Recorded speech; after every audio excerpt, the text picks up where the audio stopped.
Oh, wait, wrong scene. Oh. Fuck. Okay.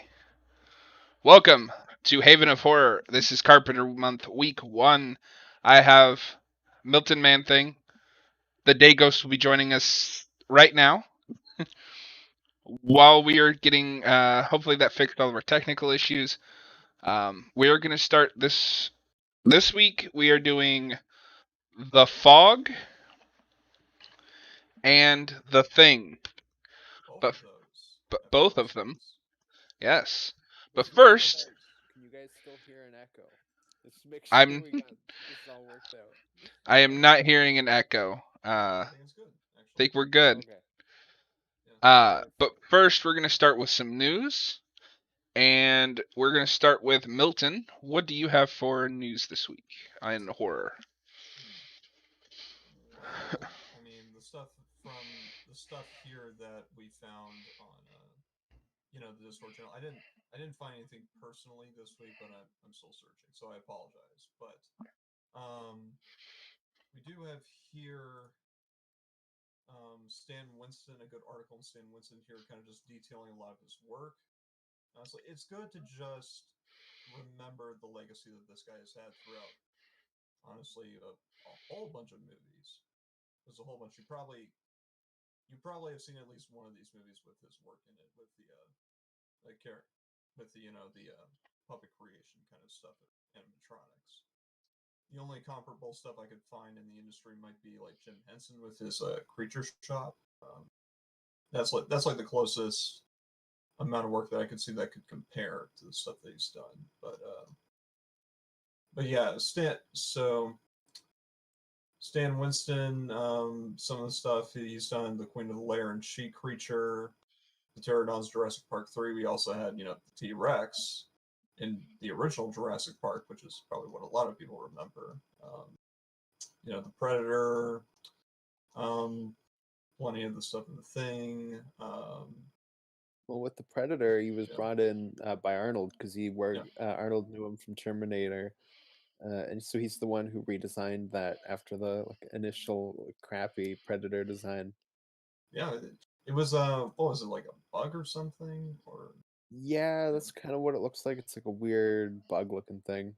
Yeah, I They wanted posted a it to picture of be, it the other day. It's not good.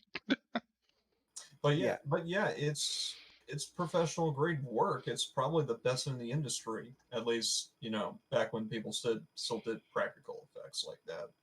Mm-hmm. Kind of don't do that sort of thing anymore. Now it's all fake and unreal, unfortunately, CGI. But I guess it's getting slightly better. But I hope it doesn't become a lost art.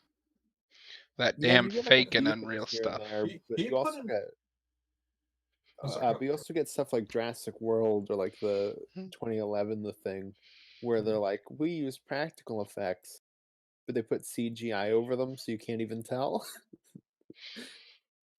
I mean, this guy did so much work. He put in so much effort to just the splash head in T2. Mm-hmm. Just imagine something that can only show. That's probably only going to show up for like a few seconds, but he puts his all into that sort of work.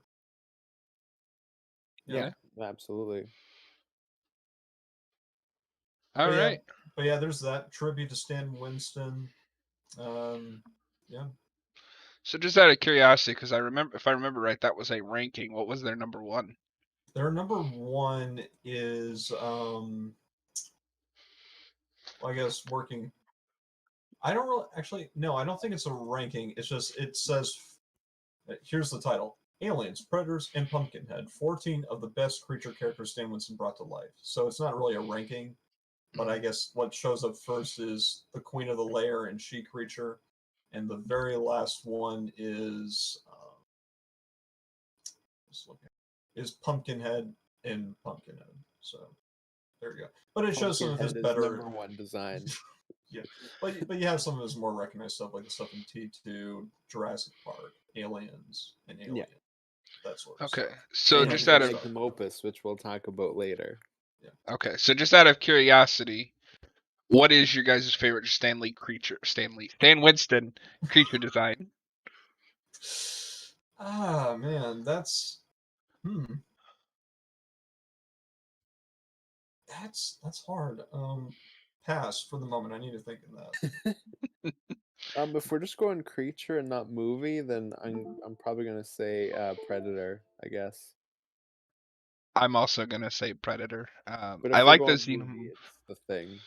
I like the xenomorph design a lot, but I think the Predator is like a cooler look. Well, and H.R. Geiger's the one who designed that. Right. Yeah. Okay. For the sake of choosing something different, I would say the Velociraptors. Actually, Yeah. I'm tempted to say the T-Rex, but the Velociraptors have a more, consistent appearance.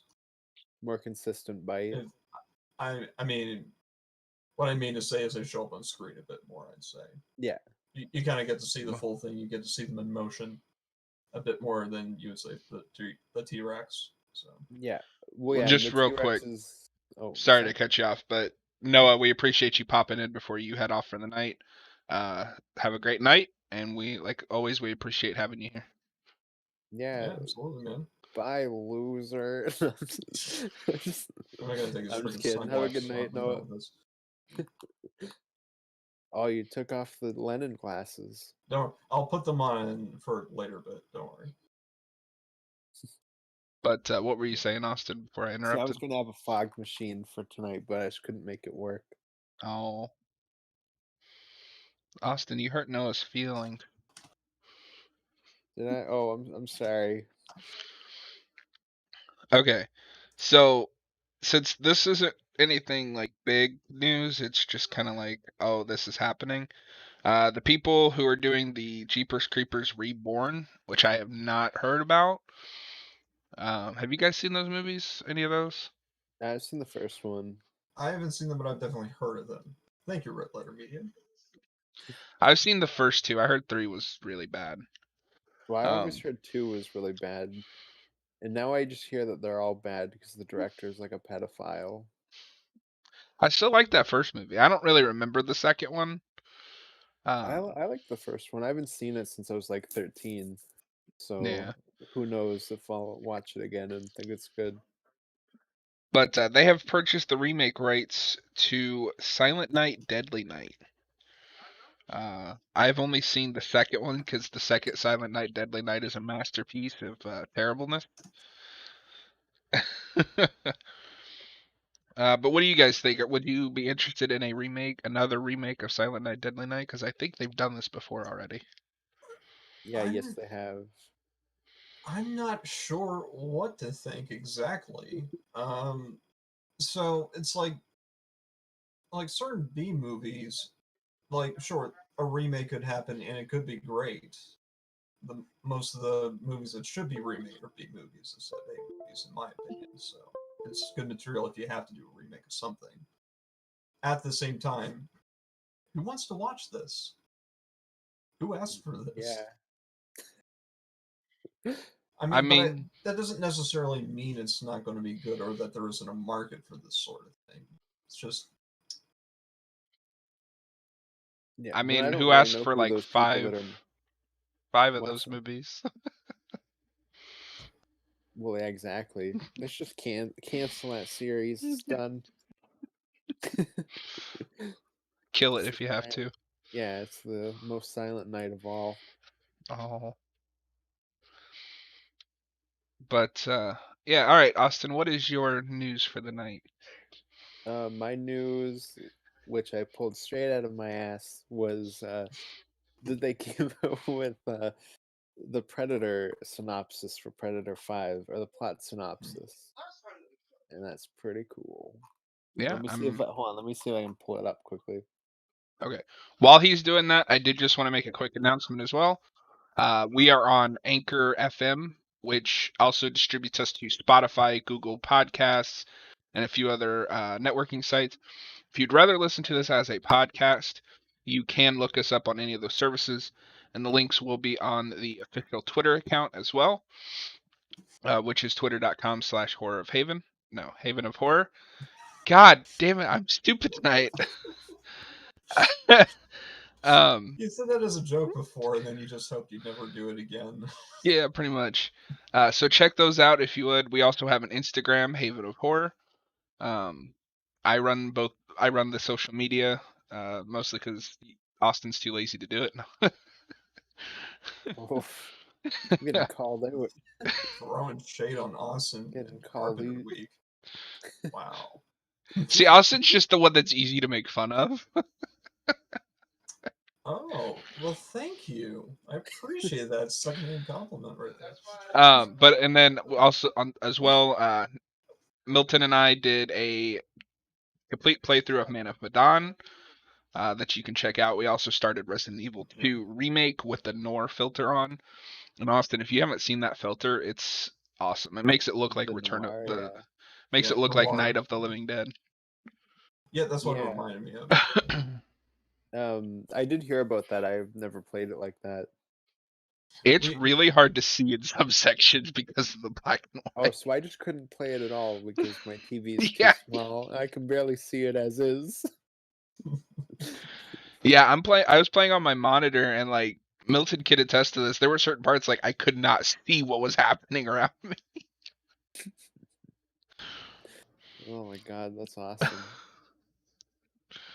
But yeah, those are just a few announcements to check out. I'm pretty excited about the Spotify thing. Austin, you're on Spotify as well, or are you, Milton? Oh no, I'm gonna get canceled. All the Probably. episodes with me are gonna get taken out, like the Joe Rogan, Alex Jones, or whatever. Well, our Predator one hasn't gone up yet because I'm not sure if I'm going to put that one on there. I'd like to do a. Funny we mentioned Alex Jones. That's a weird connection to what's going to happen later. Oh no. What does that yeah. be? It's Oh, foreshadowing. It's called building up tension. Ah. You know what you I just should hate it do when in you a build movie. tension that turns the frickin' frogs gay. But Austin, were you able to find the plot synopsis? Yes. So it is about a Comanche tribe and a woman that's going against like the regular gender norms of her tribe, and she's gonna fight a predator. And that's all we got. That sounds like a cash grab trying to just take command of current trends. Yeah, that's what a lot of people are saying. I'm mixed because it's so early, and I don't know. I also just want this movie to be really good. I mean, here's the thing: like a movie that has elements of that isn't necessarily going to be a good or a bad movie. It could be a good movie. Yeah, The issue is that when that comes to the forefront, I'm immediately suspicious. no, absolutely. See, I've heard that from a lot of people. My mind immediately went to like the original Mulan, but it probably should have went to the remake of Mulan. Yeah, we need to stop the marketing teams from writing these scripts. Yeah, no, that is true. But yeah, that's so. I'm cautiously optimistic. Actually, maybe that is what's happening. Maybe it's just the script writers are all just part of the marketing team for these movies. That could just be the case, and we wouldn't know anyway. We wouldn't be any wiser. I want to see the marketing team that wrote The Predators. The Predator? I'm pretty sure that Or was The Predator. Whatever. No, but it's got Disney marketing now, so. Well, I mean, yeah, we had like, what was it, the marketing team that like arranged the music for Suicide Squad or something like that? No, it was completely. There were two cuts of it. One by like whichever editor, and one done by like a trailer editing company. You're right. That's what it was. Okay, so marketing though. Whatever. Yeah. It's a different one. No. Yeah, I know what you meant. All right, so we went over a little bit of news. Pretty interesting stuff in the development. Yeah, there. If you like it, we'll keep doing it. Yeah, let us know if you like us throwing out some news. We're still kind of experimenting with the format of the show and what we're doing. We want to branch out into other mediums. Of course, we've started with some video games. We want to do some comics, some Hellboy. I know Austin was interested in doing that. As am I. Yeah, I also just ordered last night some of called John Carpenter's Tales from Halloween Night. It's a comic series, like an anthology. Oh, I didn't know he had that. If you're able to read some of that by next week, if you want to just mention it real briefly, that'd be Yeah, for awesome. sure. But yeah, we're all excited about that. I don't know if that's going to be just the weekly Wednesday night show, or if we want to leave the Wednesday night show just for movies and have that be its own thing that's like pre-recorded or something. We'll have to get with each other about that. Yeah, we'll talk shop later on all that. Yeah, Good but stuff. now for the main event, something Austin has been waiting for anxiously, I'm sure, just because he loves John Carpenter. It's Carpenter Heck Month, yeah. and we are starting with The Fog. And you said this is the one you have, Austin? Yep. Okay, so what we're gonna do is, Milton, tell us about The Fog. I Not to might be not be confused with The Mist. Yeah, actually, funny you should mention that. For whatever reason, when I first thought of this movie, I immediately confused those two. Fortunately, I did actually see the right movie. Don't worry. Yeah, we all watched The Fog, and you read the novella, The Mist. You didn't even watch the movie. I would do something like that, though. If you know me, I would. Okay, so general plot synopsis for The Fog. So, we open up to a scene of an old captain telling pretty much ghost stories to a gaggle of children. It starts as the introduction to essentially to build tension for the rest of the story. Because, of course, when you bring up a ghost story at the beginning of a movie, naturally it's going to have some connection to the plot, of course. We then go into a scene where on the water there's a fishing boat with, I think, 3 guys present on there. Fog comes in during the witching hour, midnight, during the 100th anniversary of the place. I forget exactly what it's called. The small coastal town in California. What was it called again? Oh, Antonio Bay. Antonio Bay, yes, of course. Antonio Bay. So, yes, on the 100th anniversary of Antonio Bay, I'm just gonna roll with it. The ghost ship comes in. Men with hooks. Men with big old hooks. And they hook those guys.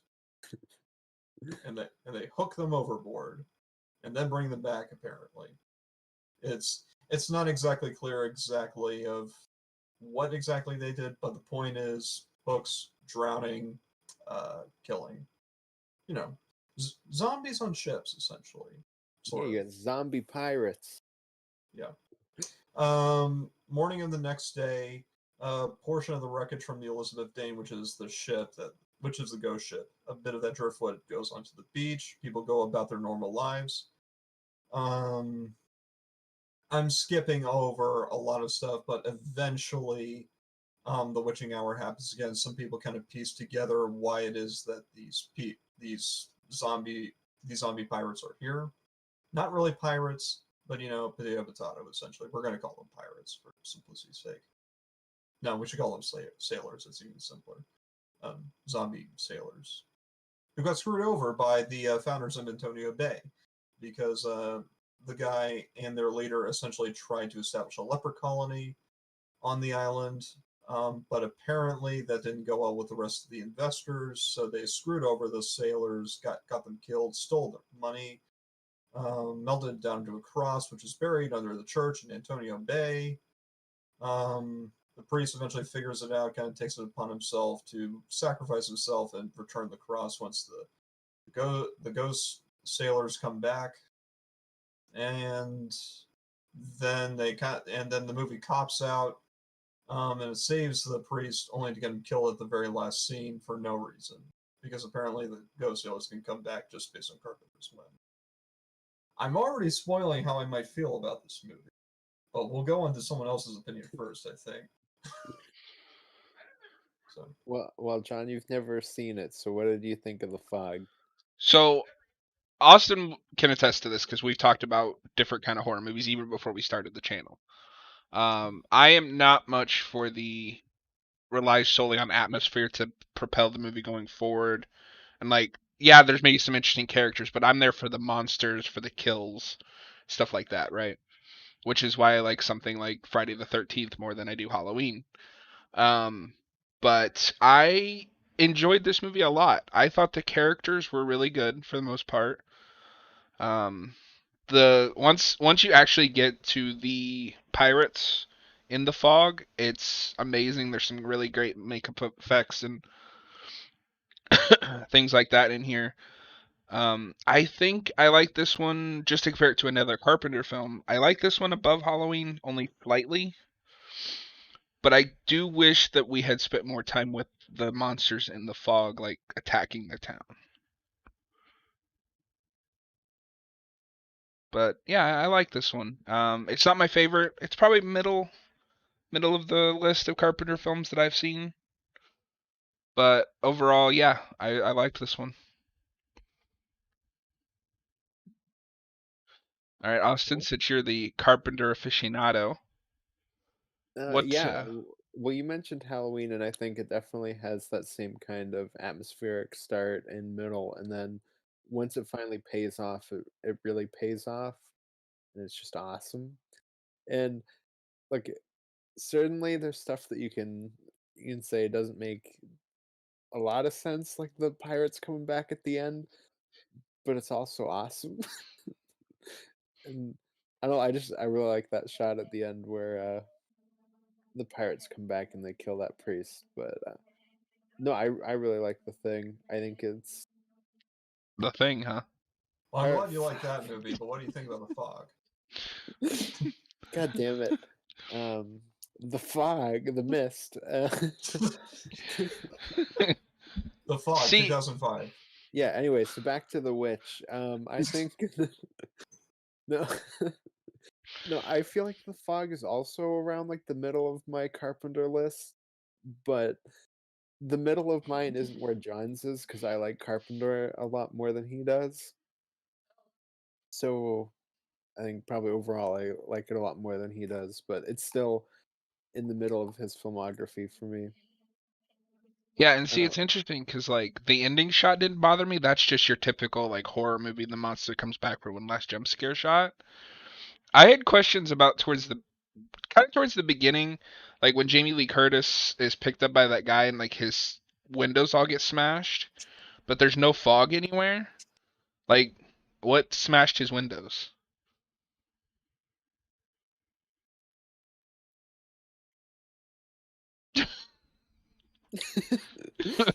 I'm trying to remember that scene, so I'm like, was there Mm. no fog? Yeah. No, there's So, no fog or anything. His windows just like explode.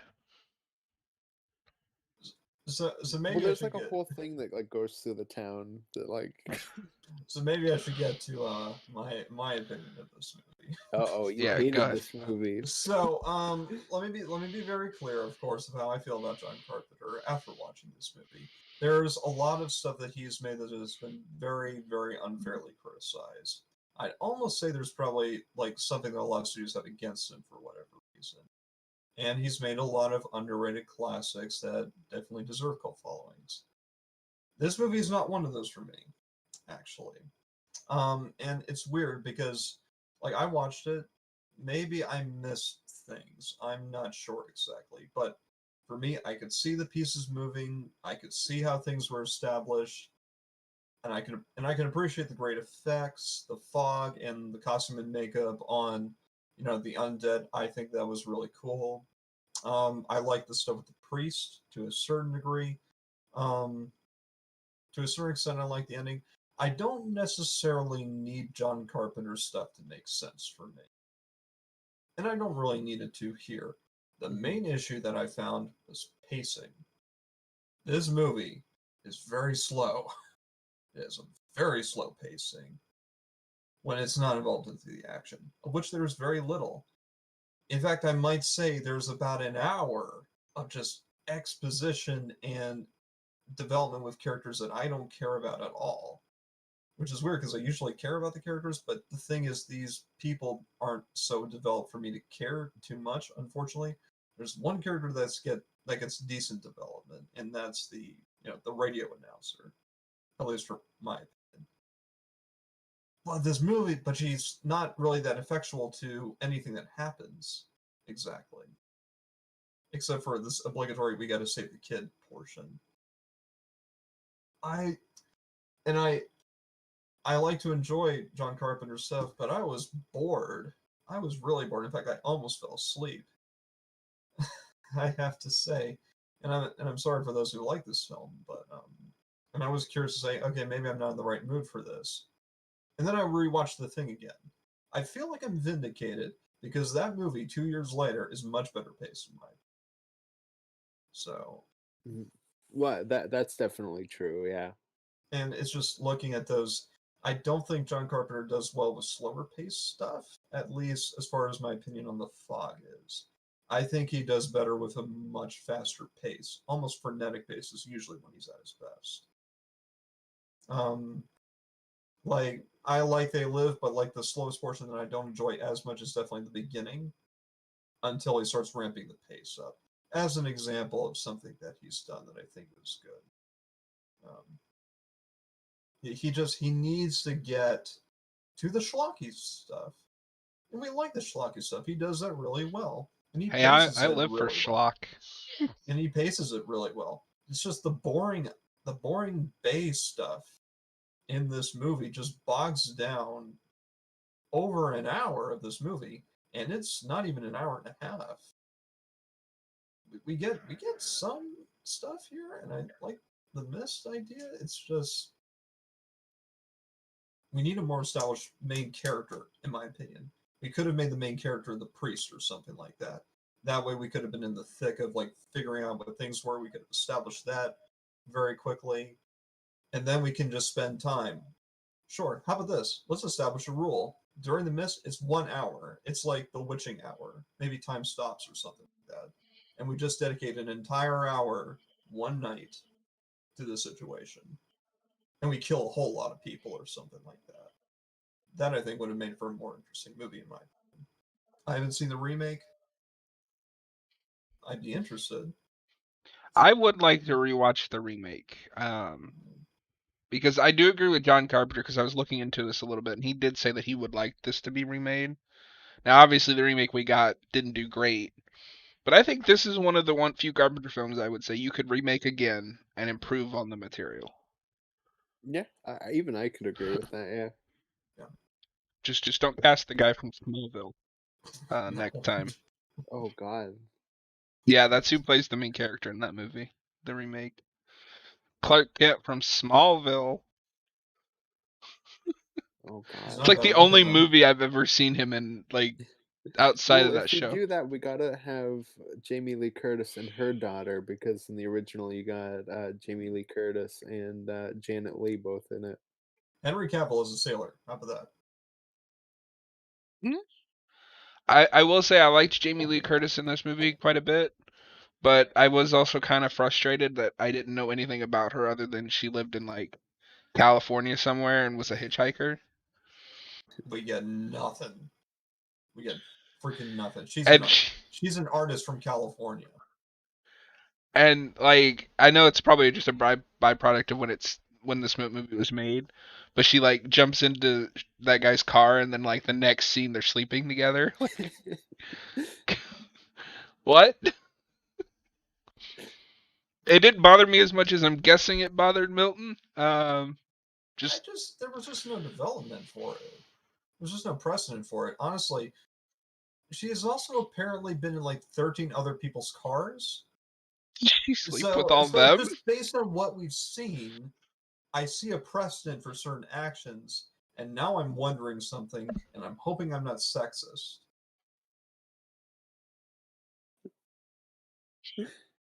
But this is what the movie is showing me, so Those were the times. What can I say?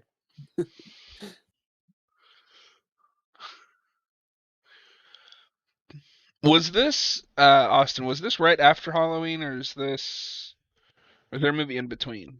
I'm not sure because this is early '80s. This was like 1980. I think. Yeah. yeah, it was 1980 on And the Halloween '78. Oh. So You mean you don't have his entire filmography memorized by year? What kind of Carpenter fan are Oh you? my god, I almost put Wikipedia into the search bar of Wikipedia. Oh my god. That's rough. Oh no, I put in James Cameron, sorry. What a You guys- hack.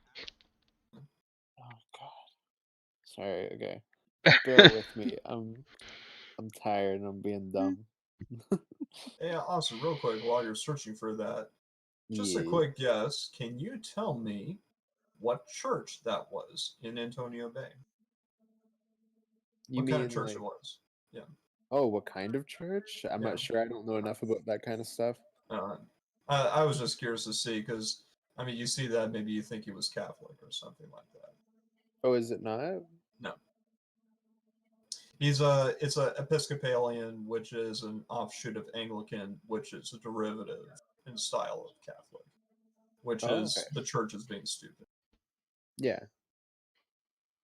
I don't know anything Yeah, about I like never would have religion. guessed that. Ask your resident Christian here who kind of looks into church history and My it's guess so was complicated. Scientology if it wasn't Christian. Xenu's cross. Xenu's Yeah, gold cross. exactly. Xenu, he's a space pirate zombie. He's gonna steal all your Thetans. He's the is worshiping the for our gold. anti-Xenu. And I found it. The fog is directly after Halloween. Yeah, Okay, interesting. yeah, because it's Halloween, the fog, and then Escape from New York, and then he kind of breaks out of that kind of slower pace, and he gets into more Yeah. movies that are like that.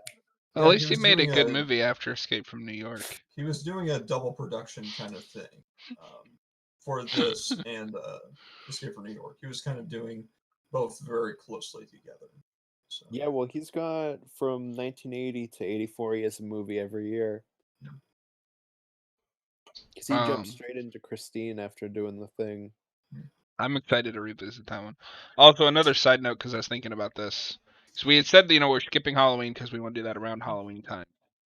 We are also skipping Halloween 2 and 3, which are also Carpenter films that I always forget are Carpenter films. Well, he didn't direct those. Didn't he? Nope. Oh, then never mind. I thought he directed those for some reason. Okay, well, never mind. My point is invalid about this one. Well, for years I thought he directed Halloween too, but no, he writes it, but he doesn't direct it. Okay, interesting. And it's very much I don't care about this idea anymore type script. Well, I've always wondered why he didn't just do the anthology thing with 2, because I think if he'd done that, it would have went much better for him. No, that is true. Because, like, you make the third one an anthology movie, people are going to be confused, like. But alas, to get back on track, another thing I noticed in this movie is there's a lot of fun Easter eggs to other, like, Carpenter things. Like, one of the characters' names is Nick Castle, who, if you guys don't know, co-wrote Escape from New York, I think, and was Michael Myers, at least one of the Michael Myers in Halloween. Well, he's the main one that's credited as the Shape, yeah. And he gets one scene in 2018. Yeah, but there was a few other references. I can't remember them now, but they're on Wikipedia of him naming characters after different things that he'd worked with or doing. So I thought that was cool. I like when authors do that, or writers, because obviously this is written by Carpenter and Deborah Hill. Yeah. I mean, I can definitely recognize there's good stuff in this movie. Certainly, it's just I feel like it was few and far between, personally. Yeah. I will try to hunt down that remake and watch it just to see how it compares. Because Austin Carpenter did work on the remake. He showed up one day. He left. He said, "I'll get my copy. It's nice to see you all. Goodbye. I got to make some music." Yep. And the entire time he was like, it's like screw Universal. I hate them. Yeah, exactly. Yeah, I'm interested to see that. I might post. If you guys follow Haven of Horror on Instagram, if I do manage to watch that remake, I will post a Letterboxd review on there. We probably won't cover it on the show. At least not for a while if we ever do. I don't know where we'd fit it in. But yeah. So, Austin, anything else to say about The Fog? It's a very, very simple, kind of direct to the point movie.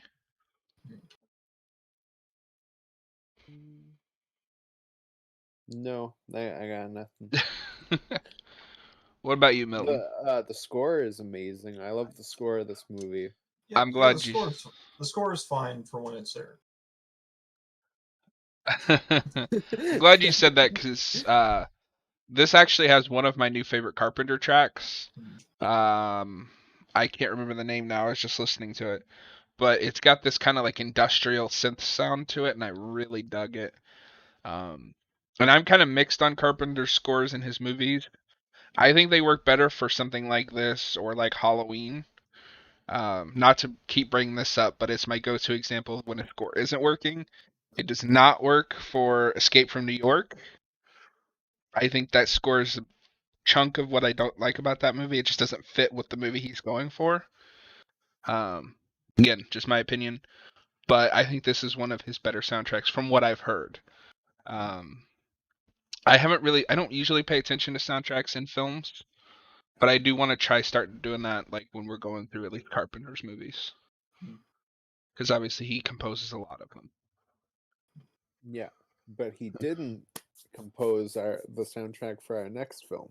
Yeah. Hold your horses. You like that? All right, Austin. That's a perfect segue, though. I know. That's why I don't know why you jumped the gun.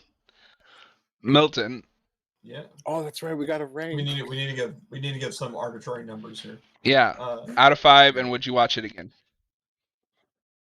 I don't want to be too cruel to this movie because, objectively speaking, it does things better than a lot of mediocre movies. At the same time, sometimes the pacing just really kills the experience for me. Maybe if I watched it again with somebody else, maybe then they could show me why it is like this movie. Then I can see those things, and then I probably enjoy it a bit more. But for a solo viewing, for this first time, I hate to give it the score, but I'm going to. 2.25 out of 5. Would not rewatch unless I was doing it with someone else. And I would watch it with someone else. Just not by my own choice. Okay. And Austin, out of 5, would you watch it again? I would say probably a 3.5. And would you watch it again? No. No, I'd watch it again. Okay. I'm going to give this a 3.5 out of 5. I would watch it again, preferably with friends, but I would watch this again. John and I have the same score. Normally it's Milton and I. Yeah, this is a weird situation we got here. Yeah. This is probably also the lowest average reviewed movie we've had since The Bye Bye Man. Well, yeah, but I mean, that's The Bye Bye Man. Well, no, I gave that a 9 out of 5, so that's still our highest. Oh, dang it, you're right. Shoot. All right. So, now for the moment Austin has impatiently been waiting for. The Thing. Austin, tell us about John Carpenter's The Thing. The Thing is one of the greatest films of all time. Drop the mic.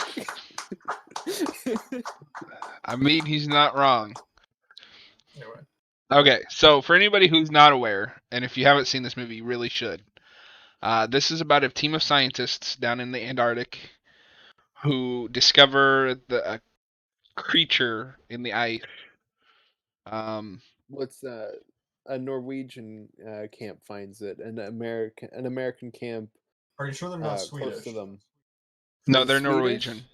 You sure? I thought they were Norwegian. No, I'm kidding. That's one of the jokes in the movie, actually. Oh, how did you fall for that, Austin? Okay, I'm just gonna hang up. But anyway, so a Norwegian team finds this creature, and this American team finds what's left. And you find out it is a creature. We are never given any kind of name for it, hence the title, The Thing. And it soon, I guess, shapeshifts is the kind of the word for it. But basically, after a while, it becomes hard to tell who's who, who's the thing, who's human, and paranoia, lack of sleep starts to set in. Also, some of the best special effects of any movie I have ever seen. Austin, what I do you think remember. of The Thing? So when I was a kid, I lived with my mom and her roommate, and I remember he had, those like old, um, just kind of like stands for like movies. It wasn't like a big one, just kind of like a little like Mm-hmm. stand. And you'd have different movies, and the big one at the top was The Thing. And I just remember looking at that poster, the same one that you have on that Blu-ray. Yeah. And I just remember being mesmerized by that poster as a kid because it was like, whoa, like what the heck is that? That looks so cool. Well, and And I then, prefer this one because this is the Scream Factory one. I'm not a yep, big you have fan a of nicer Blu-ray than I do. I'm not a big fan of their alternate artwork. I don't know, it's fine, but Oh like yeah, I prefer I guess the original poster. yeah, but yeah. When I finally got to see it, it completely even blew past my expectations that built up as a kid just by looking at that poster. And I remember watching that scene with the dog where they bring the dog into like the kennel with all the other dogs, and its face split like peels open like a banana, and its like skull falls out. And I was laying in bed and I just sat up and I was like, holy shit.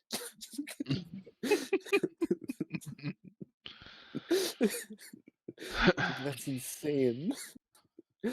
Bananas, I would say. Yeah, it All was right. completely bananas. All right. Well, Milton, what do you think of The Thing? So, John, on the last stream I had, I misspoke. They Live is not my favorite horror film. This is. Drop the mic again. No, but honestly, just to expound on it, the reasons you have here, this movie is, as I said before, in comparison to The Fog, much better pace. John Carpenter does very well with frenetic pacing. Um, this movie is like one of those rare movies where ambiguity actually enhances the product. And the fact that John Carpenter knew that, especially with his choosing of the ending, definitely shows he knew what he was doing. You have some of the best like special effects work in the industry. Um, the selection of location is fantastic for the sort of story that you want to tell. The cast is well balanced for what it's supposed to be.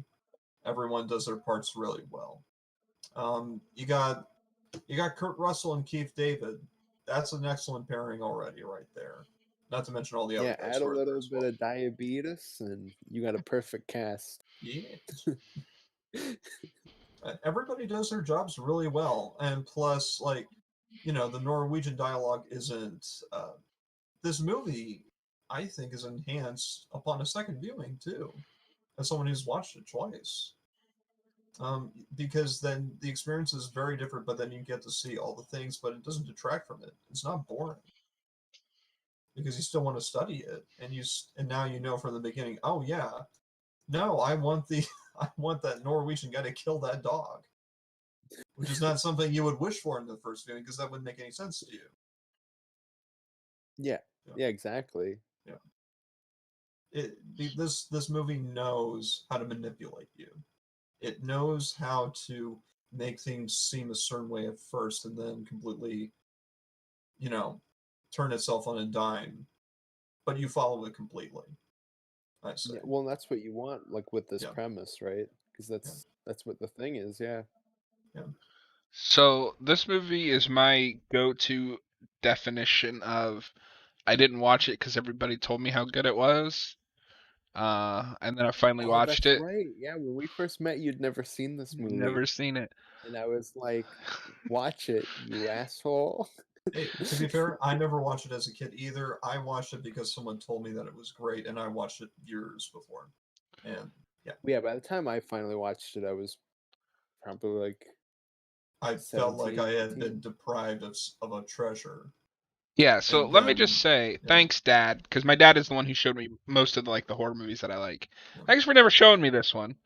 Because I'd never heard of this until I was already an adult, and by then everybody was like, "Oh, you need to see it. It's a masterpiece." And I'm like,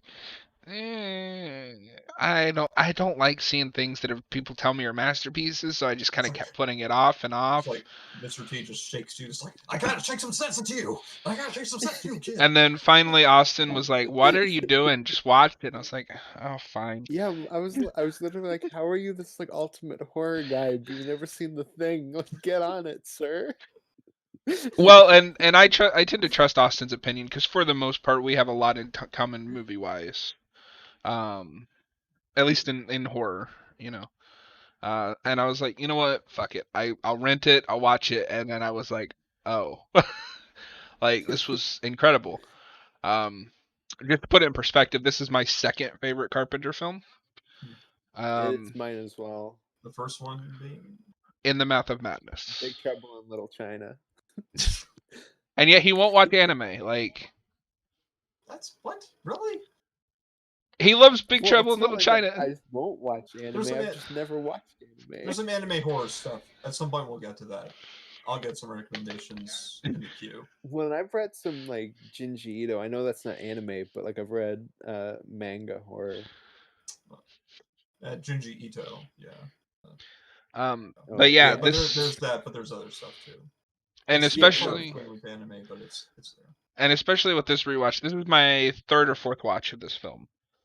So I'm kind of in the middle between Austin, who's watched this probably countless times, and Milton, who's seen it twice. Yeah, right. I'd watch it on a yearly basis at a polling station. But like I think how they do in real life, actually. I think I would even say that this is probably in my top 10 of horror now. I love all the main performances. Some of the like minor characters that are just there to get killed off or whatever, but like Kurt Russell, this is probably my favorite Kurt Russell movie. Keith David is great. And fuck you too is one of the greatest just like ending one-liners of any movie. Yeah, fuck you too. Kurt Russell's doing some good classics. I mean, I can't say it's my favorite Kurt Russell movie because I like Big Trouble in Little China more. Well, you're just wrong, Austin. No. I'm tentative because there's a lot of good stuff that I've seen with him over the years. So, I love Kurt Russell. He's awesome. Yeah, he's great. Point is, he's great in this movie anyway. So don't get bogged down on that point. And he wants the flamethrower. Yeah. Give him the he wants the what? Mac wants the what? But I love this. Like Windows, use the flamethrower. Like Milton said, it's really well paced, but it's also just like a descent into paranoia and like insanity. Perfect film for right now. Yeah. It's the ultimate 2020 Christmas film. It's winter, and it's like, you're like, this person next to me is infected. Burn him. I didn't get it at first, but now I do. So. Okay, so. Oh. Go ahead. Okay, so now that I've stolen the floor from someone, it seems. Okay, so apparently, I'm gonna get your opinion on this. How would you describe this film as nihilistic? That's a good question. I hadn't thought about that. Maybe the ending. I think definitely is. I'm leaning more towards yes, because let's be honest, this is a fight that our main characters cannot win. Like, although, and this isn't necessarily a problem for me because I like the movie so much, but I wish that Carpenter had like set some rules for this thing. Yeah. Because I swear they kill it like 3 times and it doesn't like stick. So is it all the same creature or is there multiple creatures? Well, I think The Thing is kind of the perfect representation of a Lovecraftian creature on film. Yeah. In that you can never really tell what exactly it is. It's kind of just above and beyond what we can imagine, and even to the point where every time you look at it, it's not the same thing. Which is something you can't really grasp with the regular Lovecraftian creatures when you adapt them onto film. Carpenter himself said he took Lovecraft inspiration, so I wouldn't be Yeah. surprised Oh, that too of early. course. And once we get to in the mouth or in the In the mouth Mouth of madness, Madness. That's that's also super very cool, yeah. Lovecraft. Yeah, I never thought about it that way. Like I said, it didn't bother me because I still like the movie, but I think that actually makes me like it a little bit more. Being so Lovecraftian. I really need to read some of his stuff because like everything that borrows from him, I end up liking. I can't wait to show you Reanimator. Yeah, just don't look up the name of Lovecraft's cat. Just don't do that. Oh no. John doesn't need to look it up. It's the name of his dog. Oh, what? Right. I don't even have a dog. Not anymore. It got canceled. Oh. But for myself personally, apparently a lot of critics have said that this film is nihilistic. I actually highly disagree. It's pessimistic to a certain degree, but I think a lot of people conflate pessimism with nihilism sometimes.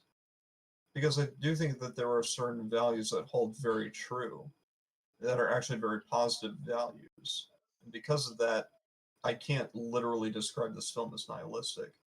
Some could maybe argue relative nihilism, but honestly, you have virtues of that self-sacrifice is a worthy cause for, preserving the lives of other people. You definitely have that going for them. And like even though it's hopeless, it's still worth the fight, I think. There is value to human life and there's value to humanity. Because these are themes that constantly go throughout the whole film and what inform our emotions throughout the viewing of it. No one's rooting for the thing, unless you like really hate these people. But that's a different sort of mentality that I'm not sure I can identify with particularly, just because the effects are really so good. Because but I mean, some say the ending is that way, but I feel like that's because, well, despite the fact that we may never be sure exactly. Well, at the same time, I know with the production that apparently there were a few alternate endings where, Kurt Russell's character is actually, he's up and up, and probably so is Keith David's character, Childs, McCready and Childs. They're actually okay. But I've always looked at the ending that they're okay, but there's no way they're getting out of there, so they're both gonna die. True, but that doesn't necessarily. I wouldn't say that it turns into nihilism. I would just say that they're self-sacrificial heroes. Yeah. Just to cut in for a minute, Josh, I have also heard Reanimator is not very close to the original story.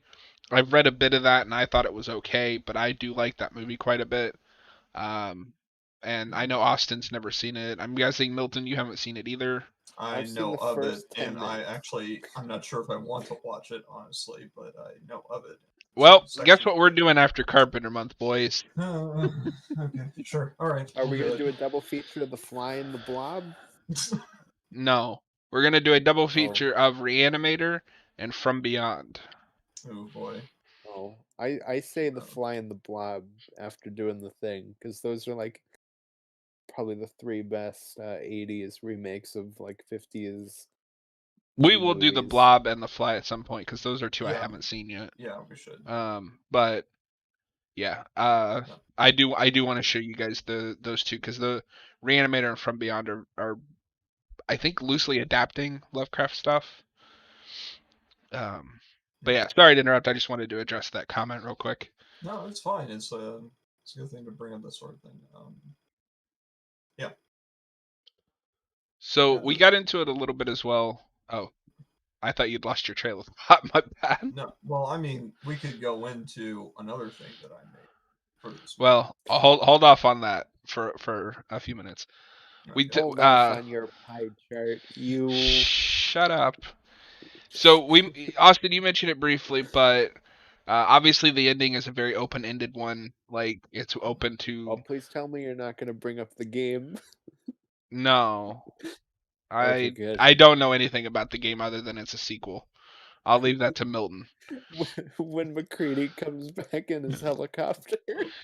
But I was going to ask you guys, and Austin, you briefly touched on it. What is your personal interpretation of the way this movie ends? Well, I went with mine, so I'll let you guys go. If I'll say, taking the ending literally, the fact is either one of them or both of them. Apparently, there's a potential that both of them could be that way. Be the thing, or neither, or either one. I don't really think it matter. It does matter, but it doesn't matter that it's answered. Is how I look at Yeah, it. it doesn't feel cheap as an ending. No, it doesn't. And And I there could, normally hate open-ended and things there like could this. also be a possibility that the things don't know each other. Especially if they grow up as separate organisms, they themselves might not even know that each other could be, together. That is a possibility too. It's just looking at these possibilities allows for future reviewings and I think for a more enriched viewing For by sure. just being able to consider all the possibilities. It's like playing an Among Us game, in a way, kind of. Among Us. And So giving reference to that game because I guess I got it because it's advanced just by the Predator. thing. So yeah, well, I and think Alien too to a certain degree. But I mean, it's probably a closer The Thing game than the actual The Thing game. so. I personally kind of lean towards Childs as the thing, just because I don't buy that he went missing for the period of time he did in the movie and isn't like taken by this creature. But I think at the end of the day, it doesn't matter because they're both dead. Like you're not getting out of there I would wonder why he brings the flamethrower with him though. to blend in. I don't know, but What would be the point if he's just going to talk to McCready? You might as well just kill him out of spite. yeah, maybe. Um, Well, yeah, that's the thing too, is that if one of them that's is the the thing. thing, it could easily just kill the other person. Mm-hmm. It could be maybe the things don't necessarily have a mutual pact either. Who knows? We don't know the nature of these creatures. We're not supposed to. Well, and I think we'll get more into it next week. I don't remember what the Mm-hmm. movies are for next week, but this is obviously the other thing to bring up is this is in what has been called the Apocalypse trilogy by John Carpenter. And both of his other movies in this trilogy have kind of a like bleak ending that kind of hints that the creature is going to take over. And I think that this movie, the only way this movie really, bleh, I think going with the idea that Childs is the thing fits in thematically with the other two films of this trilogy. It's like the Cornetto trilogy, right? Like it's just these films are similar, so we lumped them together, and like the director has said that they're connected thematically, so he's calling it a trilogy. Um, what is your guys' personal favorite special effect in this film? Oh, I have Like, to choose one. yes. Yeah, Hmm. that's a hard question. Hmm. Okay, while you guys are thinking, I'll go with Okay, mine.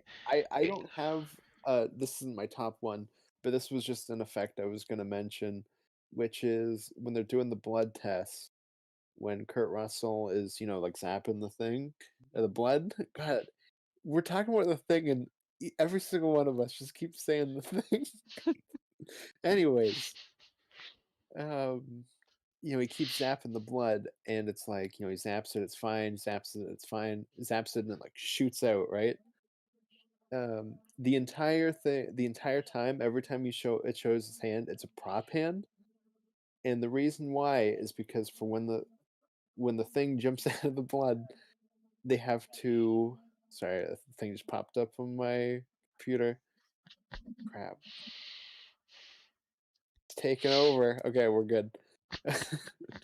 um, it was like, I think there was like a hole, and they like pushed the thing through the tube, like a tube, and then it shot out. And Carpenter was like, well, if it's his hand the first two times, when you get to the third time and you see it's a prop hand, your mind's gonna go, well, his hand looks different, so obviously there's gonna be a scare. So he uses the prop hand for the first two shots when nothing happens, so you never have that moment where you stop and think, his hand looks different now. And I think that's just a really clever use of your effects to blend it in. I agree. That's that's pretty well reasoned.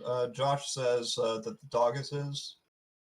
Bananas. Oh, absolutely. The dog is amazing. And you get Yeah. like the tentacles coming out wrapping around the other dogs. Yeah. Like that's Right. terrifying.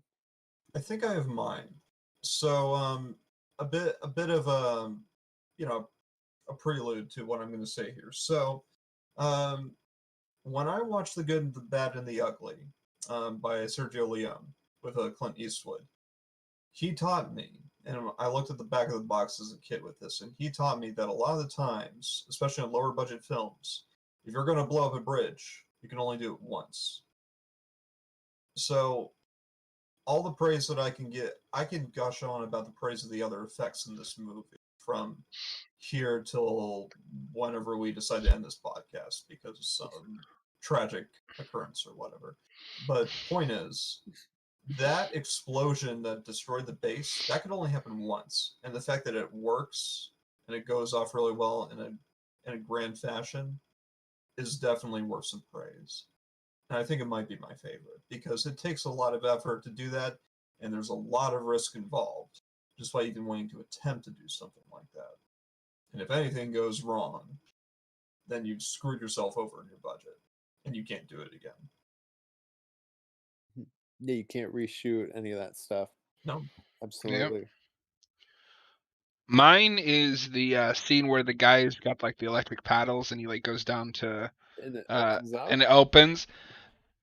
I've seen this 3 times. That is the only shot that freaks me out, even on my third shot or third viewing, just because like I don't know, Yeah. but it's like ugh. Yeah, it gets me too, actually. Yeah. It's so good. Oh yeah, the first time it's just like, oh my god. That alien just kept getting pissed off that he kept getting tased. It's like, no, stop. I'm done with you. Well, and that's the part where the head like stretches back, right? Yeah. And that was done with bubble gum, apparently. Really? Like the neck stretching, yeah. I think it's like bubble gum, and they like blew air dryers on it, and it made it like stretch out. Interesting. Also just want to give a shout out to the scene where they corner the guy that's supposed to be the thing at the time, and he just like looks at them and lets out that inhuman sound. Whatever sound they used for that is perfectly creepy. But yeah, I mean, this is just it's such a well-made movie. It's so Well, very well that calculated, screams kind of reminiscent of Invasion of the Body Snatchers, isn't it, with Donald Sutherland? I'd have to see it. I haven't seen that one.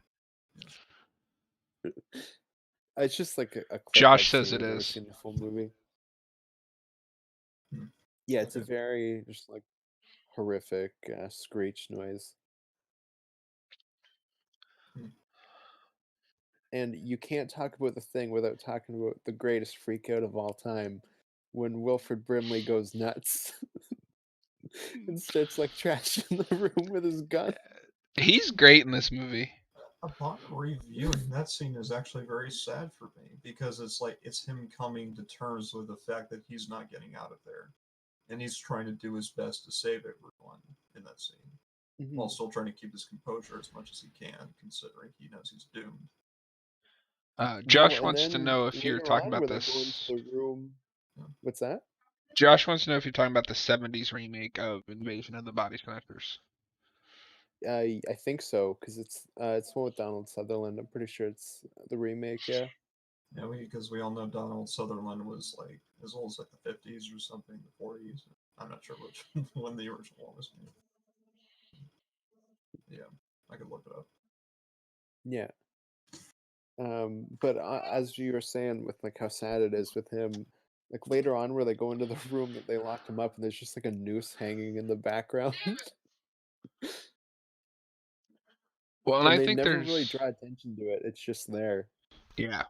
Well, I think there's kind of an air of almost tragedy to this whole movie, just because like these are all really likable people, and they're in a situation that's just like impossible to Yeah. comprehend. Wilford Mhm. Brimley is my hero. Oh, My diabetic hero. yeah, For and that fuck you weight of too. pain. Speaking of that, Kurt Russell was like the greatest intro ever, where he's just playing chess and he's just like, "You cheating bitch," dumps his drink into the circuit. Yeah. And It's a I good don't know if you guys foreshadowing to the know this. situation because, like, the greatest chess master can be beaten by a robot who understands your moves before you make them. Mhm. It's a good prelude to the situation that they're going to be facing. Yeah, no, absolutely. So the best And thing you can do is don't play to win, play to stalemate. mhm.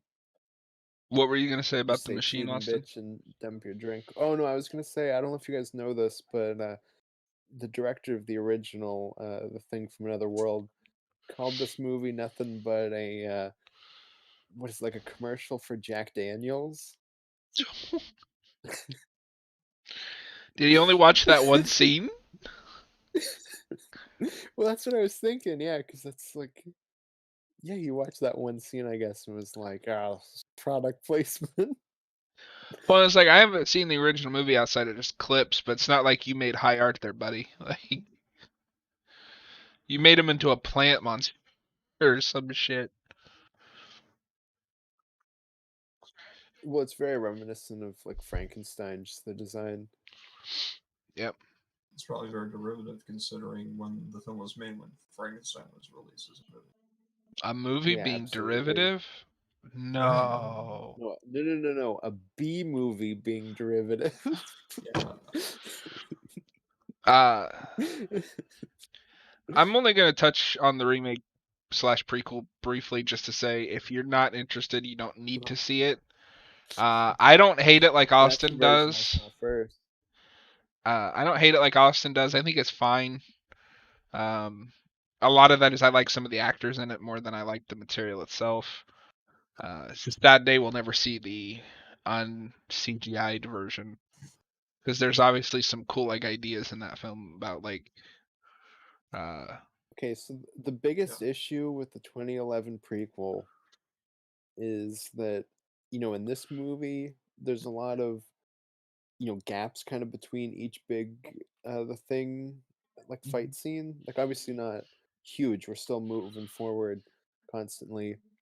But in the prequel, it's literally like one person will be like, "You're the thing," and then it'll just like explode into a vicious monster, and it's like CGI action, and it's just we never stop. It's just that over and over again. And the second somebody points out the thing, it just snaps like that and goes nuts. And it just doesn't have the atmosphere that this movie does.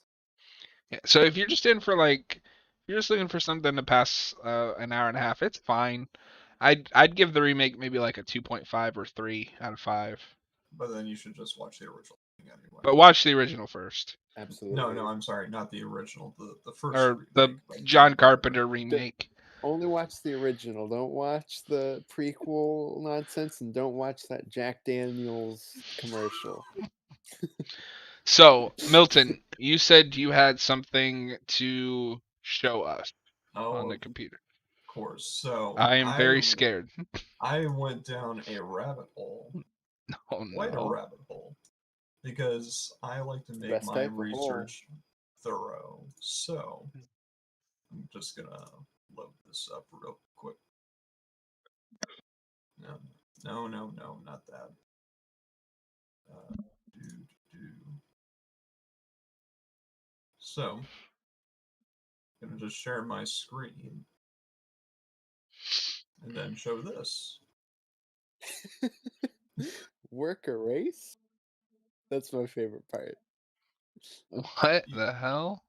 Oh my god, it's like conspiracy, Carpenter. What? And you got the fucking game. So, oh my god, the George Lucas in the top. Yeah, but my Photoshop work is. Oh my god, this is brilliant. Yeah. So yeah.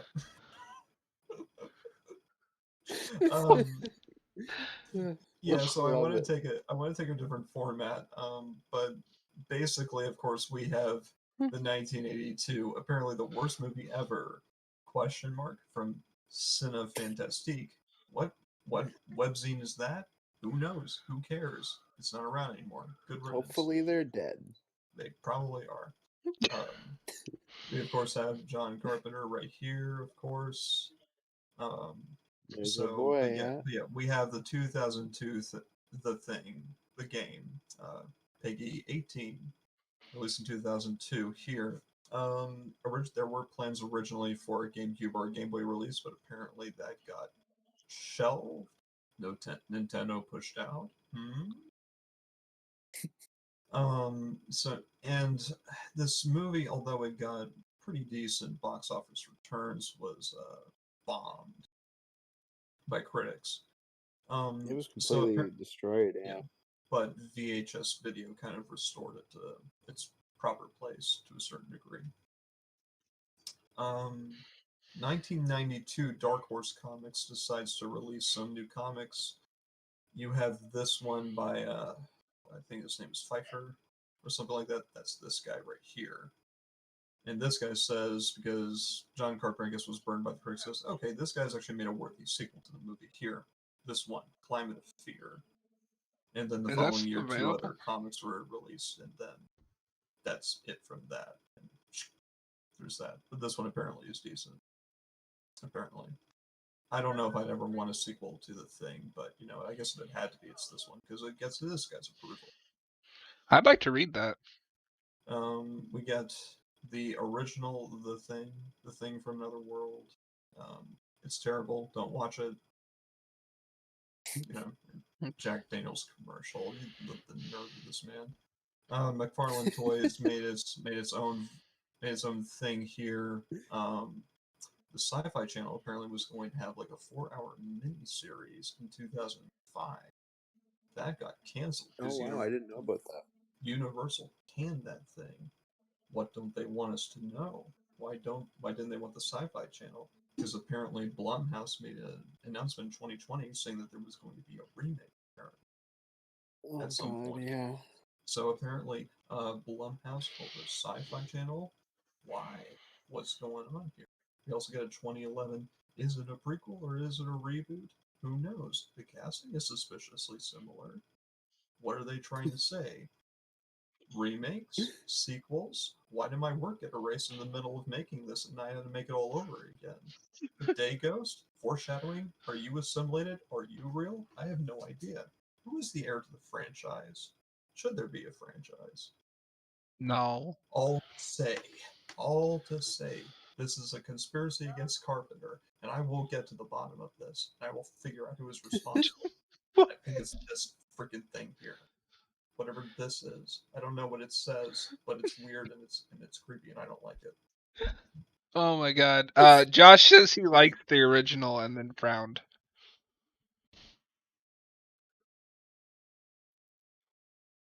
I've not seen the original, so that I have was no opinion on that.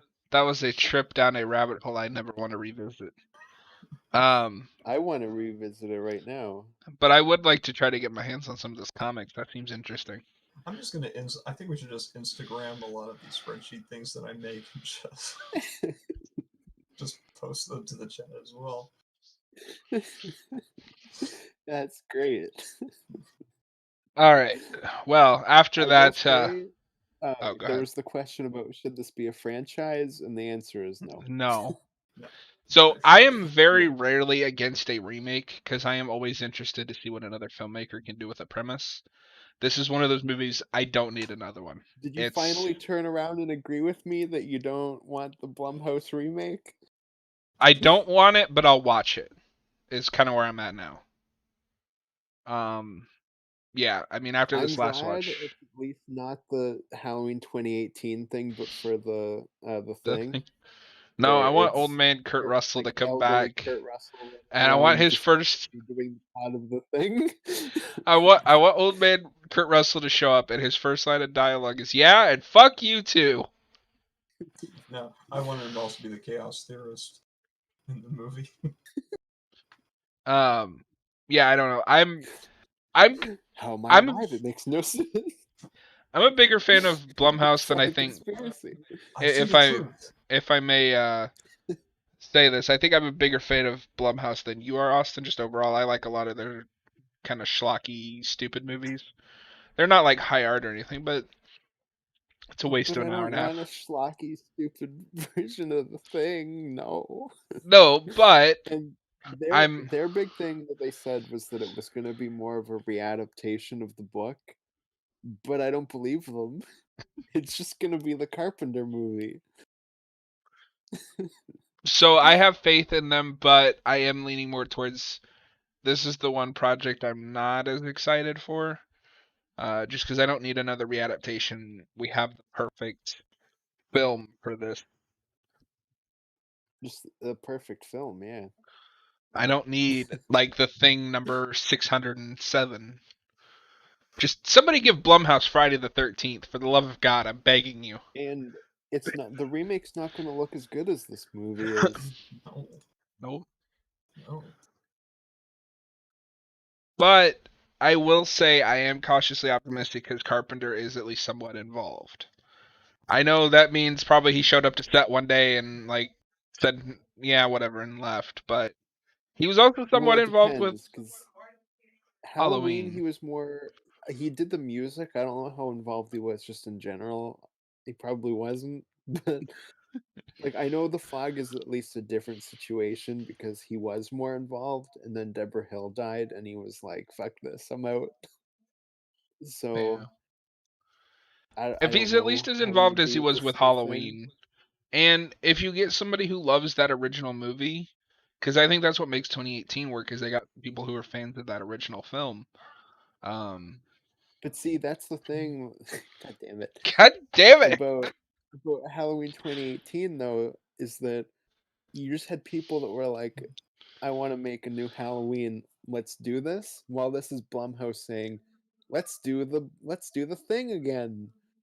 Yeah, that's true. Somebody making it will come later, but we're gonna do a new the thing because we like money. Yeah. At least it's not. I will at least say this. At least It's it's not why I'm Universal. against their Nightmare remake too. They're doing a Nightmare remake. Well, remember, I don't like it's. They're talking about it. Remember, they want to do a Nightmare remake, and Elijah Wood wants to produce a Nightmare remake. Okay, but here's the thing with that. They And I want to said do it. I would rather have the Elijah Wood one because it sounds like he wants to make something, while Blumhouse is like, let's make money. See, they want to, and I kind of would want them to just to see what they do. But from my understanding with those, the Craven Estate has the rights to that franchise now. So the Oh only yeah, way they don't have the Blumhouse. rights. They both of those just want to make a movie. I'm just saying I'm against. I would rather the Elijah Wood movie be made than the Well, Blumhouse hold one. on, I didn't finish my thought Did there, Austin. Blumhouse have Jeez, no original ideas? Or no, they do have original ideas. They just suck apparently. they They're released the plenty of only ones that are of any quality or make money. um. I But shouldn't say if quality. Blumhouse That's not gets always it, true. that means they either offered up enough money and they believe it's going to be worth it, or they had an idea to win over the Craven Estate. And I don't know. I feel like the Craven And that Estate would. idea was, we like money. Do you like money? And the Cravens were like, we like money. I don't know. I mean, maybe I'm just optimistic, but Blumhouse, at least they're trying stuff, you know? Like I said, I like Blumhouse when it's that somebody comes to them and is like, I have this idea that I want to do. I don't like them when they go, let's make this thing. Hey, I'm just saying, Truth or Whoever's Dare making was it will really come funny. later. Let's Truth or make Dare was really something. funny. Have you seen that Fantasy Island movie? That one was really funny too. I haven't seen it. Oh, I hated Fantasy Island. It was Really? terrible. I thought it was It's hilarious. so bad. I didn't say it was good. I said it was funny. I mean, I guess, but it was also just like bad.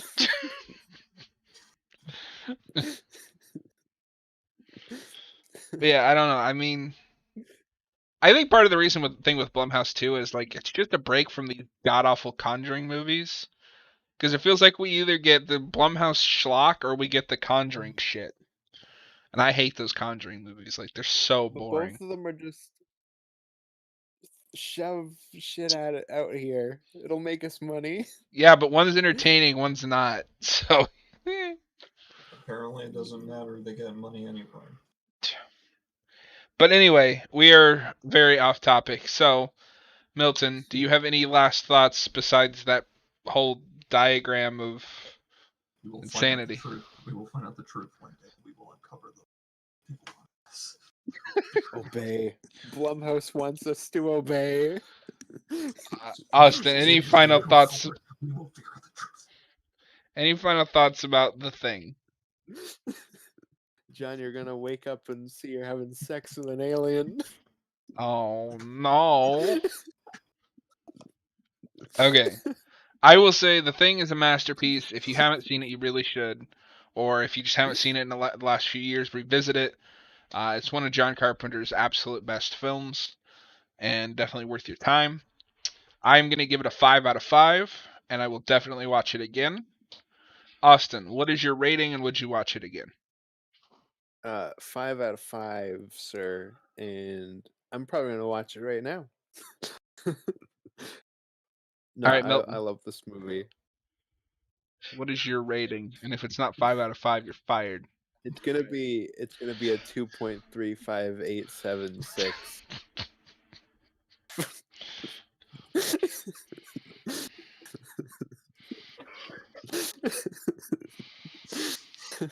So, I've been thinking about it a lot, and I said to myself I was never going to give a 5 out of 5 to a film unless it was something really, really special.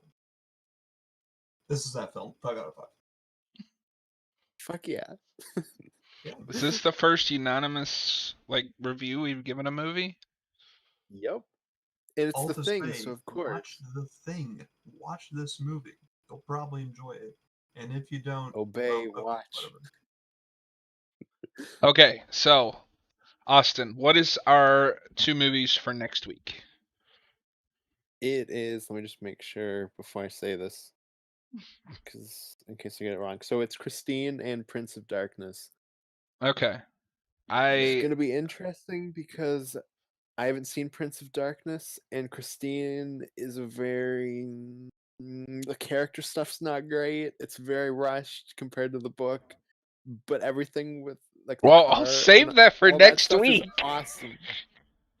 Way to I'm review it a week warning early. I'm No, warning everyone. This is going to be interesting because I've only seen Prince of Darkness one time and I did not like it. But I'm interested to give it another shot, see how I like it. And then Christine, yeah, that'll be interesting because I've only seen it once, and I watched that before I was really familiar with Carpenter's style, I guess is the word. But yeah, so Prince of I Darkness. watched it right after finishing the book. Windows have not watched either of these movies, but I'm looking forward to them. Prince of Darkness and Christine next week. In the meantime, Sunday, if you guys are available, I'm going to do another gaming stream. Depending on who's there. If Austin is there, we'll do some Predator or some RE5. Austin, if we do the Predator, maybe we'll do a Predator discussion just while we're playing and just chat about our favorite Predator things or something. Yeah. If not, Nick, Milton, whoever. We will decide to The Thing. The Thing. We will make some more progress on Resident Evil 2. Oh my god. It's Zoidberg. What's wrong with your Hey, Milton, and fuck you too. Get the flamethrower.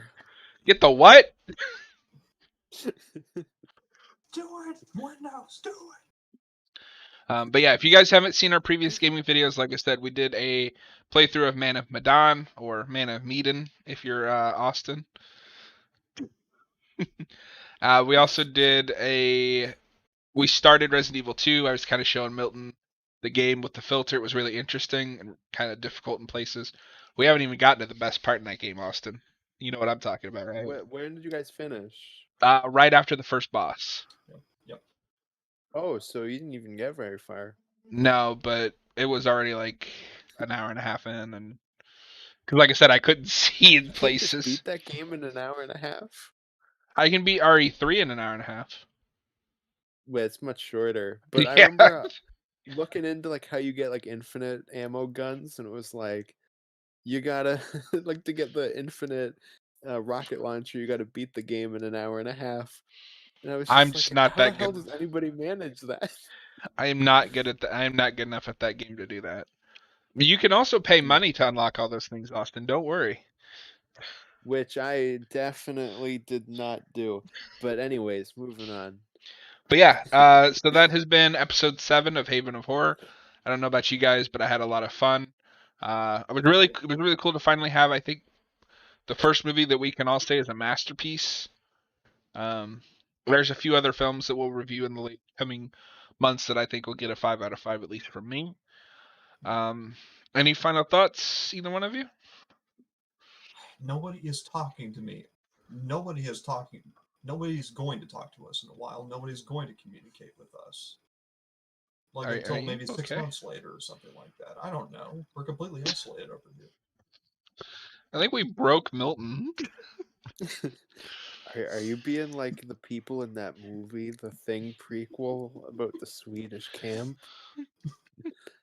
That are all American? Yeah, they're all American in their Norwegian camp. God damn, that movie's stupid. Anyways, good night, everybody. Good night, everybody. This has been Haven of Horror talking about John Carpenter's films, and we will see you next Wednesday at 11 p.m. Eastern. Goodbye, everyone. Goodbye.